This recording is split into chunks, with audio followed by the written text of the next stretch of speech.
3, 2, 1. Here we go!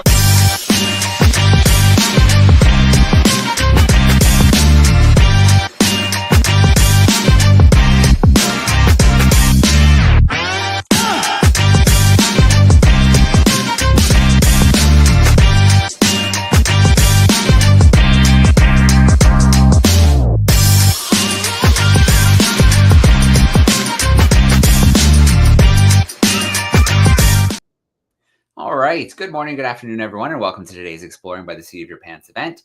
My name is Joe Grabowski, and I'll be your host for today. It has been a busy day today. We have 5 live lessons for classrooms. We've traveled around the world a little bit, including this morning with my friend Joe Cutler. We were live at the Komopo River in Zambia, where he had just wrapped up his expedition day with his team, and they showed us some of the cool biodiversity of fish that they were catching in the river, which was pretty awesome. I see a bunch of classrooms saying hey in the chat right now. Like we've got groups in Nova Scotia. We got Mr. Chittick's grade 4 saying hey from Toronto. Ms. Coburn's crew's hanging out with us in Hamilton, so don't be shy. Use that chat sidebar and let us know where you're tuning in from. And you may know that June we focus really heavily on the ocean because World Ocean Week is in June. World Ocean Day is on June 8th. And the events always tend to spill throughout the month of June, and we love to focus what's going on this incredible, understudied, massive ecosystem on our planet. So to help us explore another piece of it today, we're going to be joined by Dr. Sonia J. Rowley. She's a marine biologist focusing on Gorgonian octocorals in the Indo-Pacific. She's research faculty at the University of Hawaii and a fellow of the Explorers Club. She's a recipient, and I think this is super cool, the Sir David Attenborough Award for fieldwork on her pioneering research at Mesophotic depths. And so we're going to talk a little bit more about that today. And growing up, David Attenborough, watching his documentaries, that's a huge reason I'm so passionate about science and exploration and our planet. So with over 41 years of diving experience, she uses rebreather technology for her field research at depths of over 160 meters, which is 525 feet. And I want to put that into perspective for you. Recreational divers, about 130 feet is about the max depth for recreational divers. So dives to depths of 525 feet. That's pretty incredible. So let's go to Hawaii. Let's grab Sonia from backstage and bring her in. Hey, Sonia, how are you? I'm good. How are you? Oh, good. It is so great to have you joining us live today. Got some more classrooms saying hi, like Miss Lada's and Miss Eisler's 5th graders saying hi to us. They're a virtual school. So I think we're going to have lots of questions. So I'm looking forward to that. Okay, that's fantastic. Well, welcome, everybody. Thank you for coming along. And shall I get cracking? Let's go for it. I'm going to tuck myself away. I'm going to bring your presentation in and we're off. Okay, that's fantastic. All right, well, welcome everybody. And I'm Sonia. I'm at the University of Hawaii. And obviously, don't be fooled by my accent. I'm originally from England in the UK. And what you are seeing here at the moment is some footage that I filmed from coming up from 160 meters depth up to around 125 meters on a UNESCO reserve site called Ant Atoll in Micronesia. And what you will notice here is there's lots of life. There's an abundance of life. And the sea fans you will see, that is what I research. I research these sea fan corals or Gorgonian corals. And also in a second, when it just goes back along again, I've got this on repeat, you'll notice there's a lot of fish associated with these ecosystems. And this also accentuates the importance of these ecosystems at depth because they're providing secondary space and nursery grounds for food fishes and many, many other organisms. All right, so on one video I could talk a lot, but let's get stuck in. What we're going to be talking about today is we're going to be looking a little closer into what Gorgonian octocorals are and where you find them. The Mesophotic coral ecosystems, what are they, where are they, and why are they important? And I've dropped in some sound bites there already to give you those ideas. And then Mesophotic exploration, the actual exploration research itself, like where do I go and how do I do these things? And what's my motive? You know, it's not just about just dropping in and seeing what we can find. I have actual motives that I want to achieve. I want to explore things for a reason. And I'm going to tap into some of those reasons and share those with you today.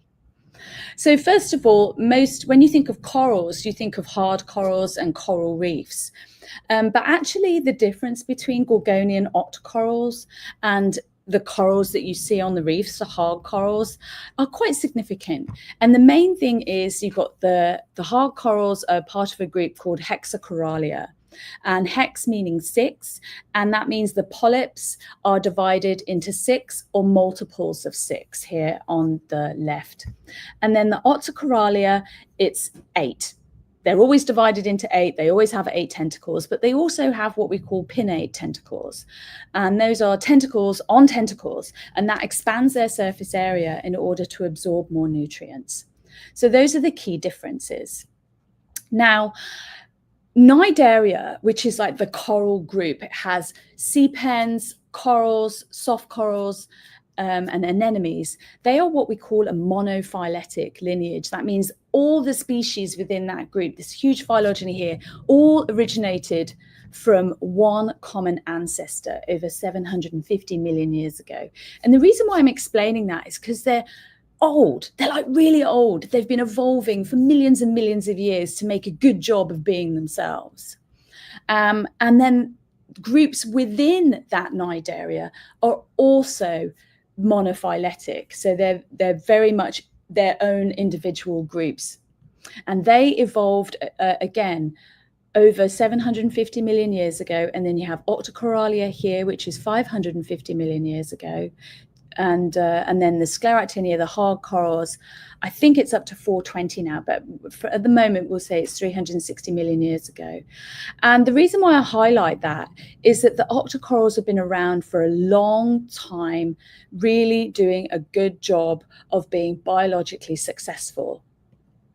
And to put that into perspective, 64% of all corals on this planet are octocorals, and 75% of that are found below 50 meters depth, so a little under 200 feet or more. And the hard corals, they only constitute 27% of all the corals on the planet, and the reef corals are 14%. So the octocorals are these unsung, often unknown, unseen heroes of the marine world. And there are other sorts of corals that you find as well. So Gorgonian octocorals, there's many different ways to be beautiful. As you can see, there are all sorts of shapes and sizes. And most of these are from Hawaii. And they've evolved all these different ways in order to maximize getting nutrients from the environment and also to reproduce. And I just think some of these are fascinating. So if you take a closer look at these. It's pretty wild, right? Now, so what you'll notice is you've got these very interesting structures, and these are micro CT scans, and these are sclerites on the polyps that form the coral itself. So part of my research is taking these different species apart and discovering why they're so different. So you can see this octometry here, that those 8 divisions within the polyp. And then also there's a lot we don't know about how they reproduce. We see the eggs, but we don't know how far they distribute them. They don't know whether they have them on the outside, the inside, so there's a lot of research to be conducted. And these skeletal elements, these sclerites, there's many different types, and different combinations of sclerites help us determine what type of species we're looking at. And we have to match that with molecular research to make that a more solid decision. And we'll touch on that in a minute. But I wanted to sort of outline it. Now, my first encounter with these corals was back in England. Our only shallow water species was the pink sea fan Unicella ferricosa. And when I was an undergraduate, I had a summer project which they allowed me to design myself. And I used it on the boat that I was raised on. Here you go. So 67-foot, 96-ton motor fishing vessel. My bedroom was the wheelhouse, so a little bit of a different way of being raised. But there I was designing the project here. And then my brother and myself would run transects across the southwest English coast on these animals. So there's a whole project behind that, but that's where it began. So a year or two later, I was contracted to work in Indonesia, and I saw that no one was working on the gorgonians. And so I thought, well, how hard can this be? Well, very hard, because they're the most speciosed in this area. And I discovered through my transects, and as I started working on my PhD, that as you go deeper, the abundance and diversity of gorgonians gets more. So I was like, oh, okay.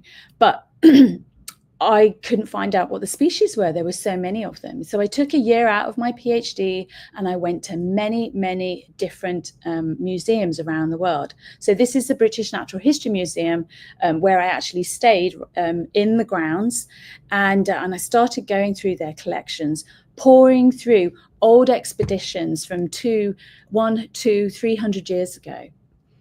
And I highlight this because this started providing me with the motives for further exploration. So you have the Challenger expedition. Data from this expedition alone is still useful to this day, as well as the specimens. And they went all over. And that little arrow there was just where I was focused, but I get to get a real breadth of an idea of these animals and where you find them. Another notable expedition that I found that was very important with my research that I do now is the Saboga expedition in 1899 to 1900s.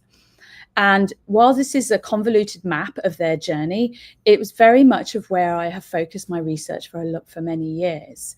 So I was there from 2006 to 2011 in the Wakatobi, and then ran the first Mesophotic rebreather expedition in 2023. And I targeted some of the sites from the Saboga because I knew from the specimens that I'd seen in the museums, as well as marrying that up with physical oceanography, that I would find more new species to science. I also ran some training. So I do training courses for technical diving, to do research using technical diving in Lombok. And also I'll be doing Timor-Leste, running a reconnaissance expedition there at the end of the year this year. So that's very cool. But these locations are important because that's all part of the water flow and the biodiversity, which I'll touch on in a minute. So we've had a look at the Gorgonian octocorals and where you can find them. And that they really start coming into their own at these mesophotic depths. So what are they? Meso, middle, photic, light. So it's like as you go down past 50 meters, past 170, 200 feet, then you're starting to get into a completely different ecosystem. And looking at why they're important. So the formal definition of the mesophotic coral ecosystems is quite broad, and this is because they're quite diverse. So in 2008, they were described here. Mesophotic coral ecosystems are characterized by the presence of light-dependent corals and associated communities, typically found at depths ranging from 30 to 40 meters and extending to over 150 meters in tropical and subtropical regions. The dominant communities providing structural habitat in the mesophotic zone can comprise of coral, sponge, and algae. So as you can imagine, it's broad, right? Because we're still trying to, this is very unknown. We're still trying to work through it. So there's a lot of exploration, and most definitely by the seat of my pants sometimes, I will say. So here I've got a schematic really of a mesophotic reef in Hawaii. And the top 30 meters is where a lot of research has been done over the years because it's easier access. But if I want to go deeper, I've got to raise lots of funds. And whilst that's not fun, if you do get those funds, you want to push as deep as you possibly can.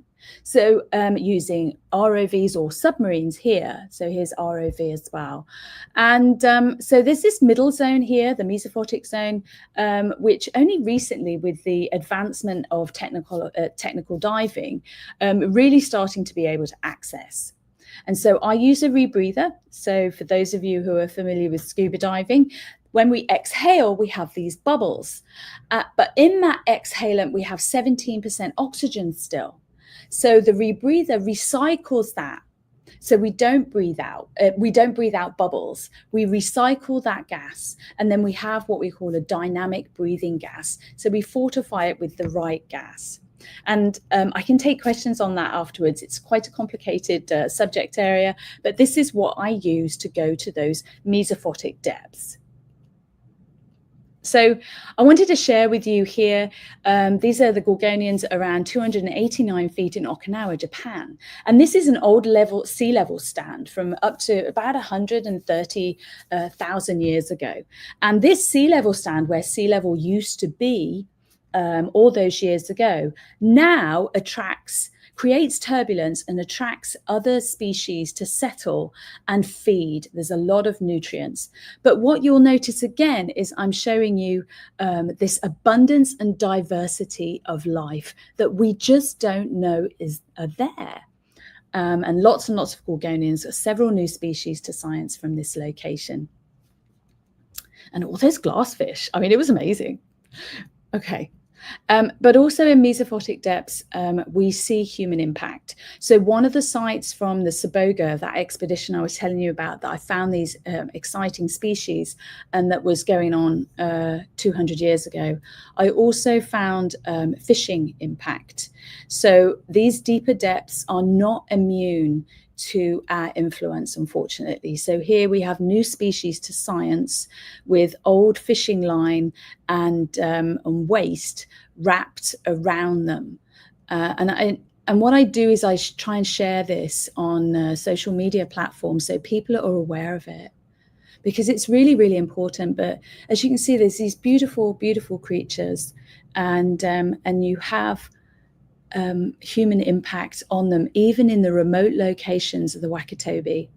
But in the shallows, you've got this abundance of life. And the reason why that is because the local communities decided to protect their own reefs.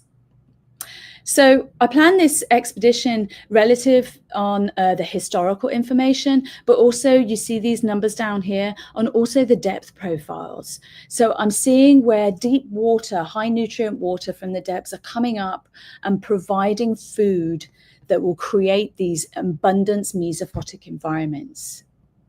And I have small teams because it's a hard work. And there we are, the first group ever to do that in the Wakatobi. A bit of a laugh.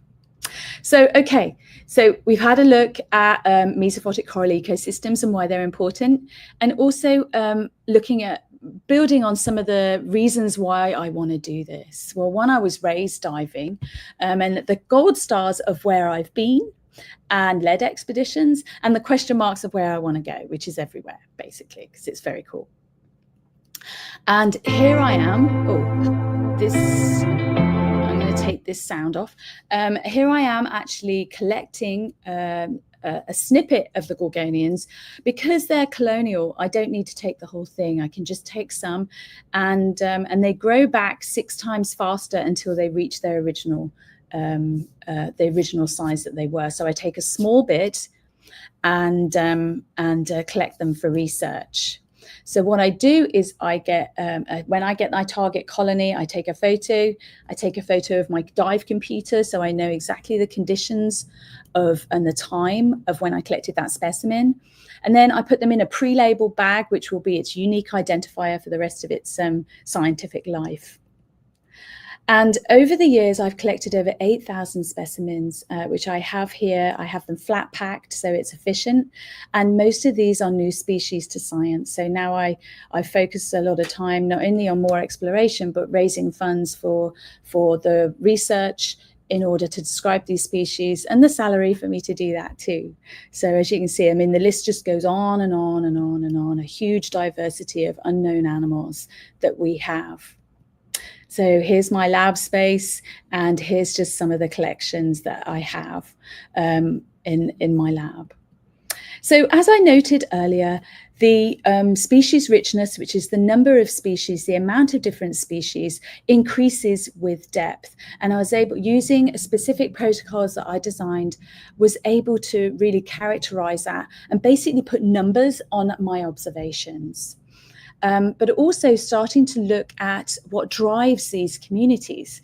So as you notice from the description, the definition of a mesophotic reef, I needed to measure light, temperature, dissolved oxygen, all these different parameters in order to see why these animals were so biologically successful at these mesophotic depths. And I also, part of the training of technical divers is here they are doing photogrammetry. I'm teaching them how to do that. And this is at 120 meters depth. And here are some of the reconstructions from the atolls in Micronesia. So I put all this in a big data body and start seeing differences. So first of all, I noticed that chlorophyll is very, very high at mesophotic depths compared to the shallows, which are very nutrient poor. Temperature is also very diverse. You can get up to 20 degrees temperature difference in a single day at 130 meters depth. You don't get that in the shallows.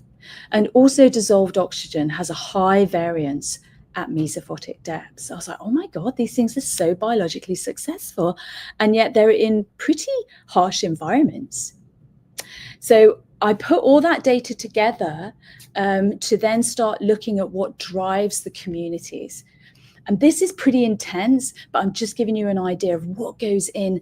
It's not just dropping in and hoping for the best. It's really studying these environments and seeing how they're comparing across the Indo-Pacific and across depth. So I notice these different patterns, and you get specialists at different depths, but also you get generalists. You know, you seem to find them everywhere, at all depths, at all locations. So I started taking a closer look at these and realized that they're not so universal, what we call panmixia after all, but I need to study them a bit more. So are they panmixic, or are they cryptic taxa? Are they looking similar but actually different species? And so I study all the different, the origins of the ones that were first described. And what I've learned is that in the different areas, their combination of traits are different. So where I ask the question, are we looking at plastic species that are able to change in different environments? Or are we looking at different species that have changed in different environments and then have been there so long that they've adapted and become a new species? So these are the motives of some of the motives of what makes me go to these different environments and collect these species and study mesophotic coral ecosystems. So over the course of the years, I've now got 328 genome skims that cover a lot of diversity of these animals. And so I'm starting to tease apart these different signatures, these genomic signatures, to see how they're related to each other across depth and across location. So in these last couple of minutes, so we have the ecology, who is there and why, the phylogeny, who is related to who and why, and what we call the phylogeography, which is that geographical distribution of what we find and how that changes across the different locations. So we have that vertical distribution, which is depth, and the horizontal distribution, which is phylogeography. And I've got this slide here because these red stars here, I do a lot of research in Micronesia, and they're like stepping stones, and then across the Indonesian through flow into Indonesia. And that helps me see like how they've traveled all the way through the Indo-Pacific to provide the environments in which they are. But there's another part of this story. So we have the Indonesian through flow, right? So you have these flows that goes through these oceanic currents. So as I noted here, they're going over here from Hawaii, and they're going in through a huge body of water and nutrients and eggs and sperm, all traveling through on this current. And what you get is we have stratified layers of currents. So that what I've learned with these different temperature and dissolved oxygen is they're different across depth. So you have a different water body at mesophotic depths. And that is a big reason why we have these different communities and highly biodiverse Gorgonian communities at these depths. So as this video pushes forward, we then start to see that, let me see if I can bring this forward. You can see here how it's coming in from where I am here and then through, and then I'm able to trace that using the molecular work. So we're going to move on here. It's quite an intense, it's going to let me move on. There we are. And that flow is also really important because as it meets the seamounts and the land, it then provides a great rush of nutrients from the depth. So as you can see here, this was pretty intense. These corals are actually like perpendicular to the flow that's coming up from the deep sea, from 2, 3 up to 5,000 meters deep. And here it's like this, the corals, there's loads of them, and they're like the sea of mouths capturing all the nutrients that come up. It's pretty wild, actually. And of course, you can see here, other species are really making the most of the habitats that the Gorgonians create. So yeah, I just think these are quite amazing. And you get seahorses that live on there. But I'd have to, I'd be here all day sharing with you all the exciting things that we find. So here's another. In this research, I am running 2 concurrent flow experiments. There we are. I am running concurrent experiments, determining why these animals are using flow and how these animals are using flow and how that determines what they look like. So I use biodegradable dye at depth, and this is here about 96 meters, so about 300 feet. And I'm doing 2 experiments at the same time in order to determine why these animals are so biologically successful. And this year, in August and to September, I'll be wrapping up over a decade's worth of research at Micronesia, all the way down to 180 meters, and characterizing these environments, running experiments. And I've also kicked off some Patreon, so keep your eyes peeled for that, because I'll be keeping everyone notified live on all the things that we're discovering. And I had to put this in. Gorgonians aren't always this way, or this arrow came in wrong. Some of them don't have a base, right? So you can see here these strange strings, and it's really hard to see them, really hard to see them. So there's another string there. So I'm going to show you, this is a new species I found from Okinawa. It has no base. It doesn't look like a Gorgonian, but it is a Gorgonian. So these animals really, really learn to adapt in order to survive in different environments. So it's not all sexy, it's not all big trees. Some of them are like little strings on the seabed. And this was on a sandy seamount in Okinawa, Japan. And what I'm going to do, this is the last video of today. Actually, I'm going to talk through this. And this is also from the Wakatobi, where I get to see these new species to science at these depths where no one else is going to see them. And you see these 2 mating pair of octopus. That was amazing. This was like about 123 meters depth. As I was coming up from depth, I caught them by surprise. And then these beautiful bright species, because color is cheap at depth, because no other animals and predators can see them. But again, I'm just fortifying some of the beautiful creatures that we get to experience at these depths, and some of the reasons why I go down and the motives. So I'm determining what the species are and why they look the way they do, and using historical expedition data and specimens from the museums to determine where I'm going to go next.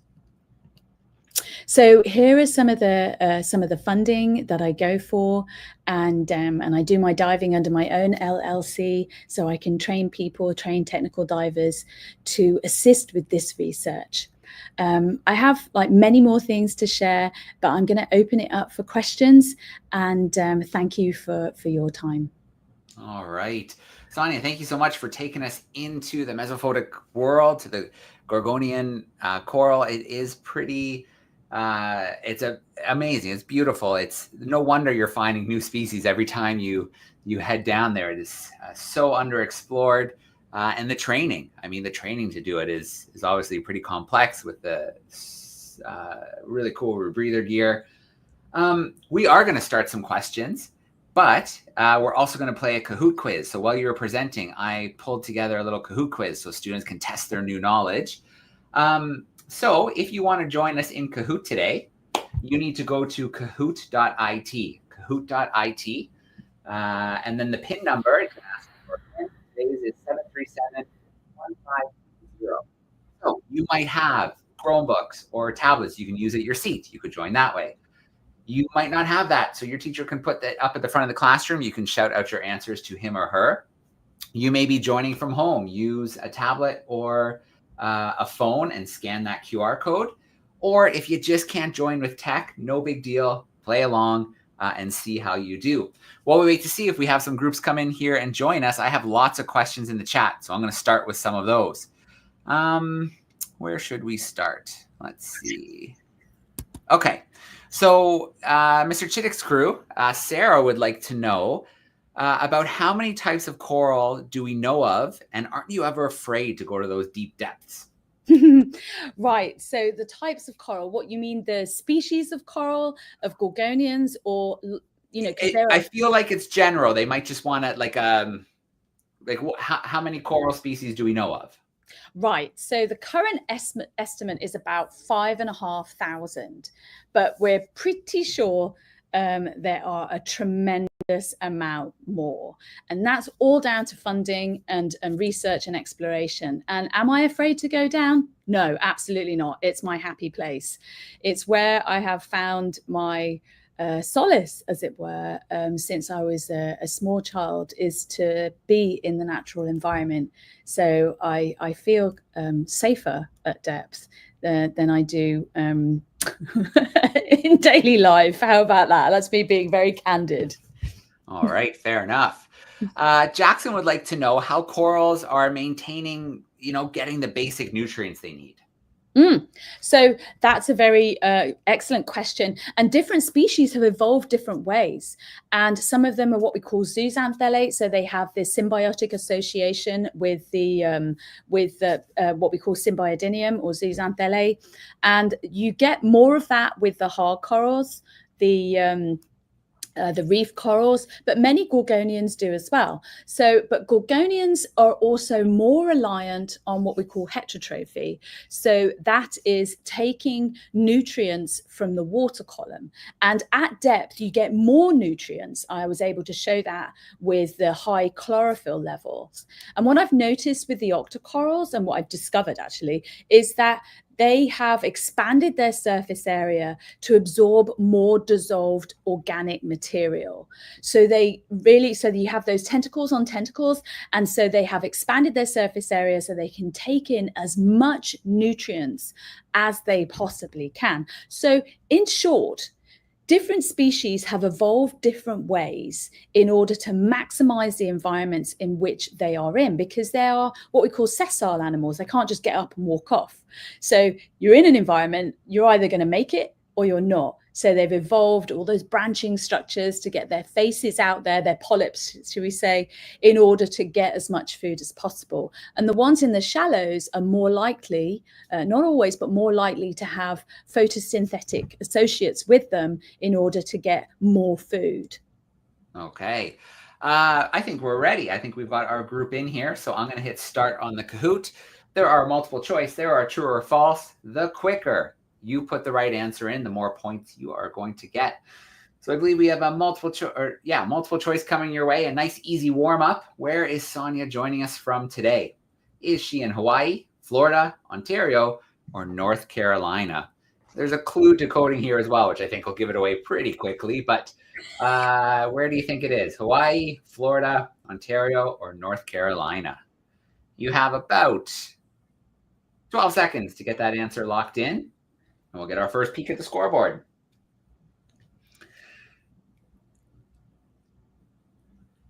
All right, there we go. All right, good job, crew. Hawaii is absolutely correct. Let's go to our scoreboard. Fuzzy elephant in that top spot. We've got true or false coming your way. Octocoralia are divided into 6 segments. Is that true or is that false? There's a really good clue there in the name, but let's see. What do you think? 6 segments. Is that true or is that false? You are down to 8 seconds to get something locked in. And then we'll see.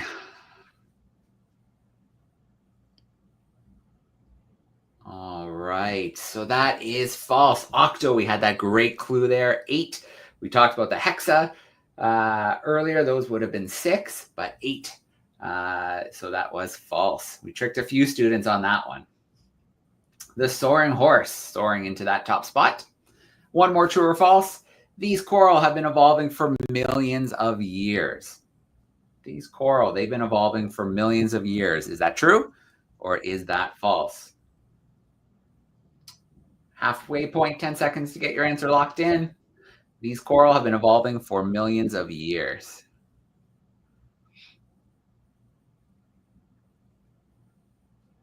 All right, no fooling anyone on that one. That's absolutely true. That puts the soaring horse is holding on for 2 questions. Here we go. Last question. About how many species has Sonia collected? Is it 2,000, around 4,500, around 6,600, or around 8,000 specimens? So about how many specimens has Sonia collected? 2,000, 4,500, 6,600, or all the way 8,000. All right. We had a spread. A lot of students went with 4,500, but it is double that. That is an amazing amount of specimens collected, Sonia. Where do you keep all of them? Right in there? The next room. You want to see it? I mean, if you can move, that would be kind of cool, but you don't have to. Yeah. All right, so make that full screen. So my lab is actually down the corridor, but here are some of my collections. Here's my transport. Here is some of the new species I'm currently describing. So I have a nice carpet so I can put it all over. And but inside each one of these are new species to science. And I just take small bits of them now because then it's very easy to then allow them to grow. But also I can keep a lot of them. So all in here and lots more here. And then some of them here where I got funded from Ocean Census to describe these ones too. So amazing. So that's in my outer office. And then I have those in the lab, which are down the corridor actually. So that would be a little bit tricky. All right. Very cool. And so students, I think some people think it's just a matter of looking at a species. Hey, that's new. I'm going to give it a name. It's over. But it is a much, it can take years sometimes to get a species described and named. Yeah, that's absolutely correct. Definitely. A lot of work. All right. Let's get this back in here to see our podium, and then we'll finish off with some more questions. So 3rd place, we've got the epic boa. In 2nd, the helpful ant. And holding down that top spot, the soaring horse took the lead on question 2 and never let go. All right, very cool. Thanks for playing along, classrooms. I'm going to shut down that screen share, turn off that music, and we're going back into Q&A action. So our group in Dalewood, which is in Hamilton, they're wondering, right now they're studying graphs and displaying data and how to read it. So they're wondering, have you ever seen something in the data you've collected that surprised you or was out of the ordinary? Yes. Oh my goodness. So I'm not sure where to begin. So I think so I highlighted very briefly about the chlorophyll and the dissolved oxygen. Now, but when it really hit home was when I discovered how variable the temperature was. Now, can I share my slide for a moment? So if I bring this up, right, let me see. Where are we? So we're in the sharing again. Is that in? Are you seeing my screen? Yeah, I've got your screen, so you can bring up to the front whatever you want to bring up. Oh, tip top. That's fantastic. All right. So I put down the temperature loggers every 10 meters down to 150 meters or more. And what I discovered was outstanding. So first of all, these are mean values. So they're not even the raw values. But the first thing I discovered that it's really variable. I hadn't realized how variable it was. But then look at this. This is the ENSO event of 2016. So that's pretty intense. And what the Mesophotic data, these temperature variants, first of all, it's really variable. But the second of all, 2 to 3 months later, the bleaching event happened. So at depth, we get to see a signature, a predictive signature of what's going to happen in a month or 2 or 3 months time, depending on where you are, because it's like a wave that goes through the Indo-Pacific. So that blew my mind. I had not expected that whatsoever. And I'm not sure if I've got the other. Yeah. So here's an example of what the reefs look like in 2016, because as I'm diving really deep, I have to spend a lot of time in the shallows to decompress. So I get to study these shallow reefs as well. And then this is how it ended. And this is the same area. So it's pretty jarring. Yeah. And so this year in August, I'll be going back to continue on and finish up those surveys to see if we've got new friends coming up or how degraded those reefs are. So that was pretty jarring on the data that I saw. Okay. We've got a crew in Nova Scotia, Mm-hmm.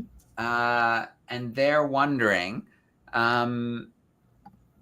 is there coral? What are they closely related to? Are they closely related to some other organism or species? The coral group themselves, like anemones, corals, hard corals, octocorals. Yeah. So there's, for a very long time, that everyone thought ctenophores and corals were all the same, and jellyfish and all this. So they are part of, it's actually ongoing research, but it's these invertebrate species, such as the sponges and the ctenophores. They are all they're all branching off in the same area, as it were. They're in the similar time frame. Okay.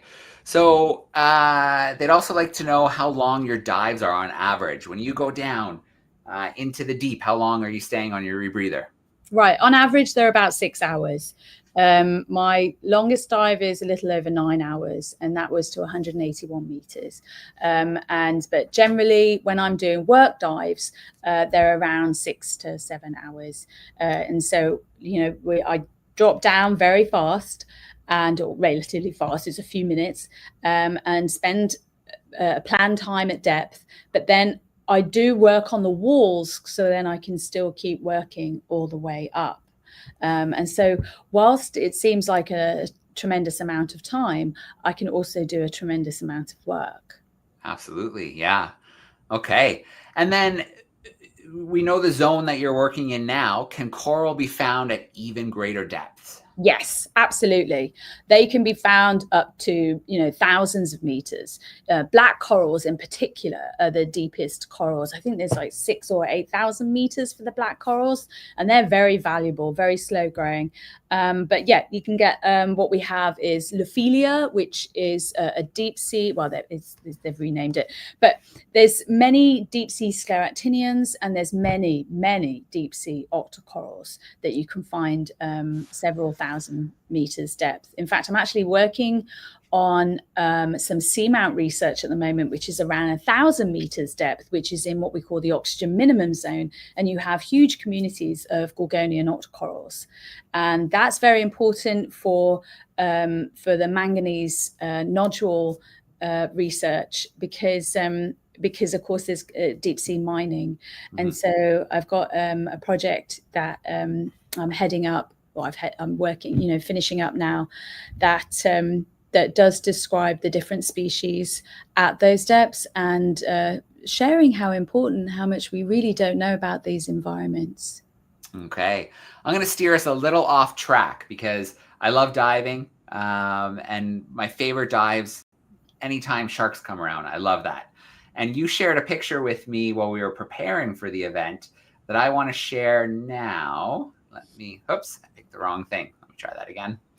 And then I want to hear maybe a little bit about this story, like where you were when it happened, what was going on here. So this is a really cool picture here. you're basically got this crew trailing along with you. So what's going on here? Oh, that's hilarious. So that was I was decompressing here off Ball's Pyramid in Lord Howe Island, which are the southernmost reefs off Australia. And this was a research expedition. I was collaborating with Professor Andrew Baird at James Cook University. And it was a great expedition. But it's super wild. Like, it's very protected. People very rarely go out there, and nobody at depth. It was the deepest dive. And every single dive we had sharks. And the beautiful thing about going to places where like nature has been left to do what nature does is that the animals behave differently as they normally would. And so they're very curious. And so I had friends with me all the time. I had these sharks with me all the time. And it would be funny. I'd be like swimming along, and then I'd turn around, and then they'd be like, oh, as if like, no, you haven't seen me. And then I'd turn back again, and then they would all regroup and follow me the whole time. So I always had sharks around my fins. These are Galapagos sharks. They're kind of like teenagers. They were a lot of fun. They really were. They weren't dangerous at all. Yeah, that's awesome. That's so cool. And that's, large shark numbers are a good sign of a healthy ecosystem. That's correct. Yes. Yeah. I have noticed changes of those things over the years, and some of them have been very downheartening, even at the depths, at the Mesophotic depths. And the changes in the number of individuals and the number of types of species, due to various reasons, their behavior will change as well. So they'll go from curious to maybe sometimes a little bit more aggressive. That's another story in itself. But for the most part, when I see sharks, I'm like, yeah, this is outstanding, because I know this is a healthy reef. They're doing what they do. Okay. Final question for you. They're obviously at deeper depths. The waters are a little cooler. So are corals at these depth levels maybe a little more protected from climate change than the species closer to the surface? Well, so I think from the data that I showed earlier, they can withstand large temperature variances. But they do, what I have discovered through transplant experiments, that they have like a mean, how can I say, they have a mean tolerance. So if the variance gets too far, they die straight away. And so whilst these animals, what I found is they seem to be much more resilient, definitely. It's hard to say at this point, if they're going to be successful in the current climate change. What I will say is, what I have noticed is that their ability to withstand all that temperature variance and also their ability to have survived so many million years, is that they're likely to be the winners. In the shallow waters in the Caribbean, for example, octocorals are definitely becoming the winners, because the hard corals are not so well adapted, for want of a better way of putting it, of the rate of climate change that's coming through. So it's a very good question. I'd say it was species specific. But I would also say that octocorals are probably going to fare a lot better, and those at depth are probably going to continue to thrive. Okay, I lied. We're going to sneak one more question in. This group wants to know, isn't it tough to go like 9 hours without drinking something or eating something when you're doing this work? No, I don't really care. I don't. I have buddies that they take food and stuff with them. It doesn't appeal.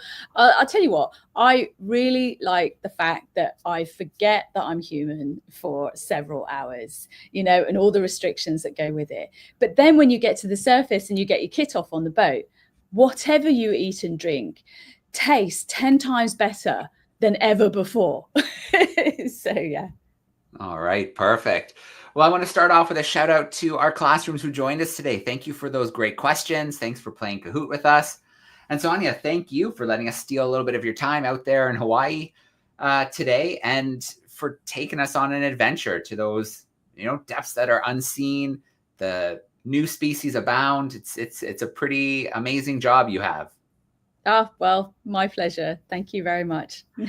Excellent. Well, we hope to see classrooms joining us throughout the rest of this week and next week before we shut things down for the summer. So I hope everyone has a great rest of the week, and we're going to sign off for now. Thanks so much, everyone. Thank you, Sonia. All right. Thank you. Thank you very much. Bye-bye.